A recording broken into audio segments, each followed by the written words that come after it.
Hey everyone, it's Tyler, Chris, and Bo with A-Action. We're out here in one of our more popular neighborhoods nowadays in the Cypress area. And we're in, one of the higher end price point sections as well. So we've got a large house here today, roughly 5,000 square feet. On these, you never know what you're gonna find when you have a construction manager that has to oversee a project this large.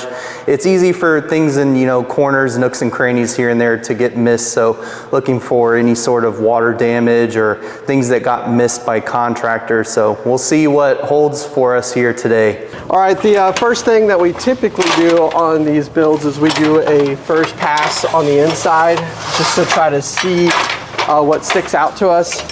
First pass came back pretty clean, so now we head to the roof and we're gonna see what we find. As we get on the roof, one of our first steps is we like to pick up the edge if we can and see if the felt paper, but the starter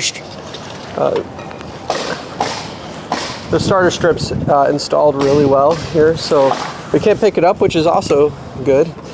We also like to look at the drip edge, make sure the drip edge installed correctly, and then kind of do a quick glance down the gutters to make sure that they're shedding water. We had a pretty good rain past few days, so no water's being held. One of the first things I noticed as I made it up to the roof here is we have stucco installed, and right along the base here, either the weep screed is clogged or covered, or it's not there at all. And a repercussion of that is any moisture that gets behind the stucco does not have a way of escaping out, which can lead to issues in the future. Another thing we have here, our fascia trim is too close to the roof and is actually touching right here. So as water traffic sheds off the roof, it's actually going to come in contact and deteriorate that material faster than it would if it was not touching the roof. As we're taking a look at these new construction roofs or any roofs in general, looking for exposed fasteners, lifting shingles, foot traffic damage on the shingles, even like hail damage as we're going through. Some of the other things like we have over down on this edge, we can actually see the gutter is actually holding water, so the slope on there needs to be corrected so it sheds towards the downspout.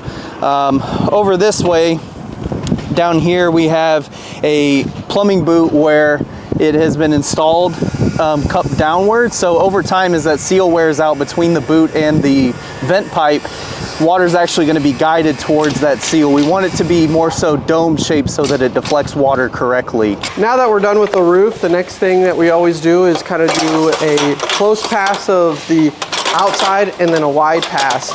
Both are extremely important because the close pass, you're looking at all the small minor details, and then the wide pass gives you another angle to look at the roof and then the whole wall structure itself, because you get to look at it from two different angles. So we're gonna knock that out and see what we find. One of the things we noticed as we were going around, so we'll have a drainage swale installed, so that allows water to pass from the backyard and have it drain towards the street. And what we run into a lot is areas where the drainage swale is either shallow or it has low points in it where water tends to stand. So this area down here, we do have standing water. 2 days after a heavy rain has stopped, we don't want any standing water around the structure. Now this can be impacted by overusing your sprinklers, but for the most part, you don't want it left standing here. Now, another thing that we see is coming over to this spot is some foot traffic damage or areas where they did not lay the sod flat, and this leads to larger bumps in the grass. Now, this can lead to water standing, but another thing, if you're someone who takes a lot of pride in your lawn, I mean, we have Bermuda grass here, so sometimes people want that golf course style lawn.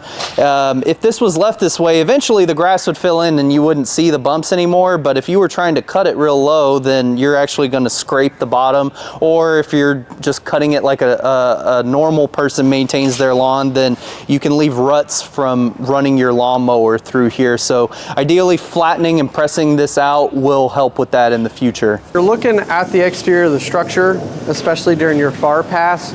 You want to be thinking about how the property is shedding water. Water is going to be the number one thing that causes damage to your property. It can cause foundation issues, it can cause rot, mold, all kinds of things. So when we're looking at this structure, we're making sure that even if water does make it behind the wall, it's going to be able to drain out and dry. So what we're looking at here is that's this top layer where the stucco comes in contact with the brick. The brick has an angle downward, so water sheds off of it properly. We're also making sure that there's weep holes above the garage, so if water does make it behind the wall, it can shed. Also down here at the bottom, we have weep holes at the base, and that they're spaced out properly, and water can shed there too as well. So it is installed correctly. I'm just showing you some of the things that we're looking for. Another thing is the finer details of the close pass is going to be adding some more mortar over this exposed lintel here. Moving up a little bit further, we can see that there's a spot of mortar that's missing up top. And then as we're coming down this top ledge of the masonry here, there is a hairline crack going on here. Now, not thinking this crack is any sort of structural issue, it's probably just from the mortar itself drying out. So just some touch-ups are in order here. All right, so a few things over on this side. Starting with our hose bib here, we're missing a handle, so they just need to pop that on before the homeowner closes. But coming down here, we have this access in the ground. That is going to be an access to shut off the water flow to your backflow preventer for the sprinkler system. So come winter time, when a freeze is coming, we'll cut the water off there first prior to draining out the system. Now, right now, this is completely caked with mud, and the handle is actually difficult to access, so we want the builder to clear that out. You're buying an expensive home like this, you shouldn't be having to do little odd jobs like that yourself. Another trick that we do as home inspectors is whenever we go through our first pass of the interior, we turn everything on, including all our mechanical exhaust vents up here. And you can see that the mechanical exhaust vent is blowing at the time. And it's just a way that we can check that, make sure everything's hooked up correctly. So if we ever come across an exhaust vent that is not working at the time, we try to figure out what's going on and making sure it's not blowing behind the wall. When going through an inspection, we pass windows 2 or 3 times. We look at them at different angles. We're looking for multiple items. One thing I did notice in this window is the thermal is compromised. In this pane, I can see an iridescence coloring right here. And any other questions so that's going to be a little point? less energy efficient. Additionally, something I don't like about it is the aesthetics of it. They get staining in it, they get condensation that you can't clean out. Your builder will change these out on a new home. It's not that they have to change out the whole window itself. There's a trim strip, or this removable panel can be changed as well.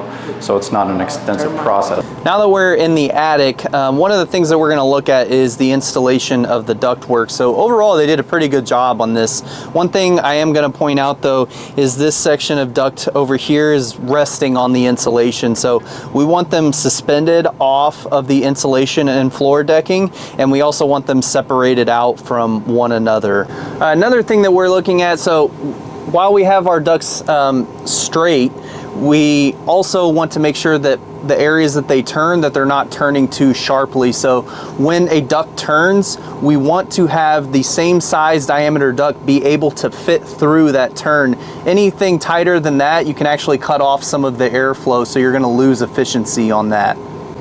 Right here we have an example of a proper separation of the ducts. So we want 1.5 inches of clearance in between 2 different ducts when they're contacting each other, like this area right next to it. Especially when we get into summertime, cold air running through these ducts, the attic's going to be hot. There's a chance of condensation forming, which can then drop onto your floor decking, or if it's over insulation, dripping onto there, which we do want to avoid that. Over here we have 11 inches of insulation, but just a little bit further down, we only have like 3 or 4 inches. And in the same case over here, we're at 10 inches, which they're saying that's in place. But right here, we only have 8 inches. So what we're gonna recommend is just a redistribution of insulation up here. This will actually help a lot more than you think. These attics get incredibly hot, so we're gonna have a little bit of energy loss in this attic. Not terrible, it's super easy to fix, but something that needs to be addressed. Okay, finishing these 2025 new build. Yes, we found things. Are any of them really major? No. Do I think the builder did a bad job? No, but it is really important that we get these things done because they add up. You know, we found a lot of little things. you know, boots being not buckled properly, foot traffic, weep screeds missing on the stucco on the front and back side of the property, mortar cracks, ducts touching. Right now, not a big deal, but they can lead to issues down the line. You got anything? No, just when you're spending this kind of money on the home, no matter the price point, we want to be set up best for the future. So just having the builder go through the inspection report, treat it as a punch list, go through and get everything knocked out, so that way we're best set up for success. But other than that, thanks for coming out with us here today, and we'll see you on the next one. All right, thanks guys. Bye.